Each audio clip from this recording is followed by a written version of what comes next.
बहुत फोन करे बाबा टिकट लिया कांग्रेस की। अब बाबा तो टिकट लिया है, आज हुक्म तो मैंने निपटा दिया सारा। और आज ये है तब निपटाओ 5 तारीख को, हाथ के पंजे के सामने का बटन दबा के और भारी बहुमत से जिता के भेजोगे। 100% वोट आनी चाहिए। मंत्री भी बन जाऊंगा, चिंता मत करो, कृपा भर दो तुम, बाकी मेरा काम।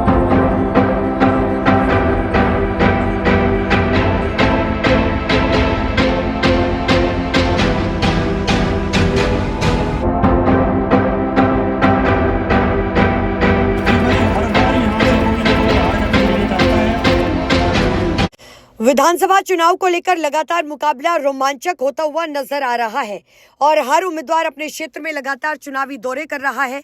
बात अगर सोना तावड़ू विधानसभा की करें तो बीते रोज सोना तावड़ू विधानसभा के कांग्रेस उम्मीदवार गढ़ी मुरली गांव में पहुंचे और वहां जो दृश्य देखने को मिला वो साफ तौर पर आगामी चुनाव का फैसला बता रहा है। जी हाँ, चुनाव के आज से हिसाब लगाया जाए तो पूरे 15 दिन का समय रह गया है और इन 15 दिनों में हरियाणा की राजनीति में हर रोज समीकरण बदलते हुए नजर आने की संभावना है। वहीं बात गुरुग्राम जिले की सोना विधानसभा की करें तो सोना में बीते रोज ऐसी तस्वीरें देखने को मिली जिससे कि कहीं ना कहीं जनता के रुख का अंदाजा लगाया जा सकता है। तस्वीरें सोना विधानसभा की गढ़ी मुरली की है, जहां कांग्रेस उम्मीदवार रोहतास खटाना अपने चुनावी दौरे के लिए पहुंचे थे, जहां पर लोगों ने रोहतास खटाना को इतना प्यार दिया, इतना स्नेह दिया, इतना प्रेम दिया और इतना मान सम्मान दिया कि मानो यहाँ की जनता तो अभी से ये मान चुकी है कि रोहतास खटाना ही उनके विधायक है। कहीं ढोल तो कहीं नगाड़े, कहीं फूल मालाओं से बारिश की गई तो कहीं घोड़ियों का नाच, तो कहीं हर तरफ रोहतास खटाना जिंदाबाद के नारे लगाए गए। इस नजारे को देखकर साफ पता चल रहा है कि अब की बार गढ़ी मुरली की सरदारी भी किसी के बहकावे में नहीं आने वाली और सोना विधानसभा से क्षेत्र के उम्मीदवार रोहतास खटाना को जीत हासिल कराने वाली है। रोहतास खटाना जब इस गांव गढ़ी मुरली में पहुंचे और उन्हें इतना ज्यादा प्यार मिला तो उन्होंने अपने भाषण में क्या कहा, चलिए वो सुनवाते हैं। तो हमेशा देते हो और देते आए, देते रहेंगे। भाई मेरे भी एक बीमारी लगी हुई थी क्षेत्र की तरफ से। मुझे आज 20 साल हो गए जो इलेक्शन लड़ते, और मैं इसलिए इलेक्शन ना लड़ूं, मुझे किसी चीज़ की ज़रूरत थी। जिस टाइम शुरू करा था 2009 में, लेकिन छोटे छोटे उन पे हम रहते रहे। और मेरे एक सेवा भाव का दिल में ये था कि वह पूरी सेवा तो बगैर राजनीति के नहीं हो सकती। अपनी तरफ से तो हम जितनी करते हैं, किसी को हम वापस नहीं भेजते जो जाता है। जो भी उसका काम है उसकी मदद करते हैं, लेकिन सारे काम बगैर राजनीति के नहीं हो सकते। तो साथियों, अब की बार मौका है और 58 साल में आपको पहली बार जो अपने क्षेत्र की टिकट मिली है, तो इसमें तो बहुत उत्साह होना चाहिए आप लोगों को। और रही बात मेरी, वही गढ़ी गांव, मैं तो हमेशा से अपना समझता रहा। पिछली बार थोड़ा सा हाथ खींच दिया आपने, तो मैं अब उम्मीद कर रहा हूँ शायद अब की बार उन्हें भी पूरी कर देंगे। ये मैं आपसे कह के जा रहा हूँ, मेरी तरफ से आपको कहीं शिकायत नहीं मिलेगी। आपको कहीं भी मेरी ज़रूरत पड़ेगी, आंधी अंधेरे, अपने भाई के साथ खड़ा मिलूंगा।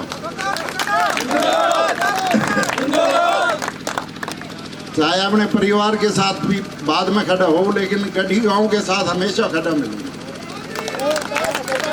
अब इससे ज़्यादा तो मैं क्या कहूँ, बताओ। तो भाइयों, 5 तारीख तक ये जोश और जुनून ऐसे ही बढ़ते रहना चाहिए। और 5 तारीख तक जितना युवा साथी मेरा बैठा, बहुत फोन करे बाबा टिकट लिया कांग्रेस की। अब बाबा तो टिकट लिया आया,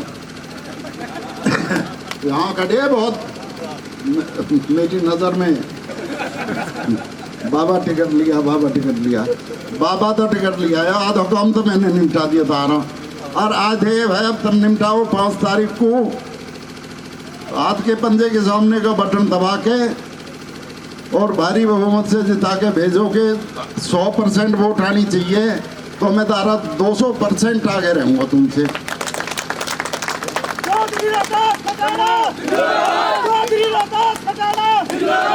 ना तो मैंने कभी पहले दूसरा काम समझा, ना आज समझ रहा। आज से बहुत बड़ी बड़ी बात कह दी है।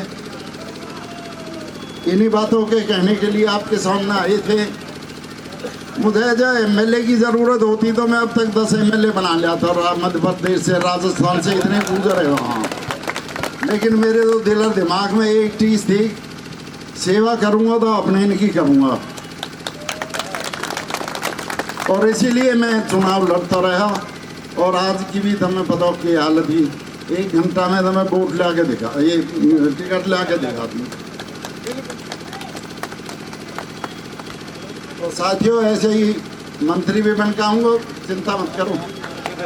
डिब्बा भर दो तुम, बाकी फिर मेरा काम है। आपने मेरी बात सुनी, आपको जैसा कि आपने सुना कि रोहतास खटाना ने बात अपने क्षेत्र की जनता से कह दी है कि आप वोट दो भर के, मैं आपके लिए मंत्री भी बनकर आऊंगा।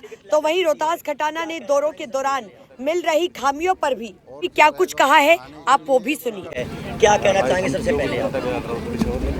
और क्या रहेगा, चाहने के लिए टिकट मैंने लिया दी, जिताना अब इनका काम है।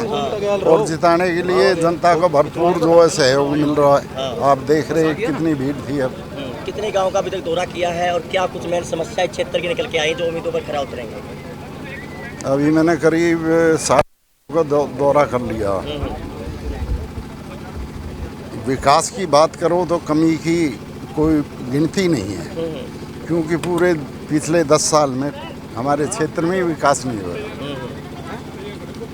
अपना विकास जरूर विधायक ने करा, लेकिन जनता का विकास नहीं करा। देखो, कुछ तरीका होते हैं, 2 तरीका।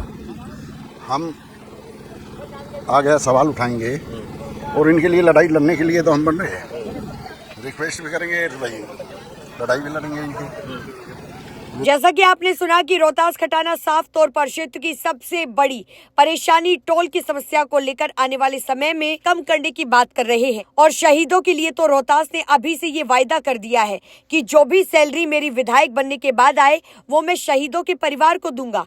उनकी मदद जैसी हो पाएगी मैं वैसे उनकी मदद करूंगा।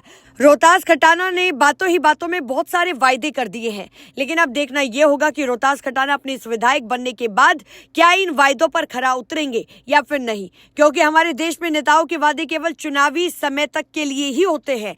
आपका सोना विधानसभा चुनाव पर क्या कुछ कहना है, मुझे कॉमेंट सेक्शन में जरूर बताइए।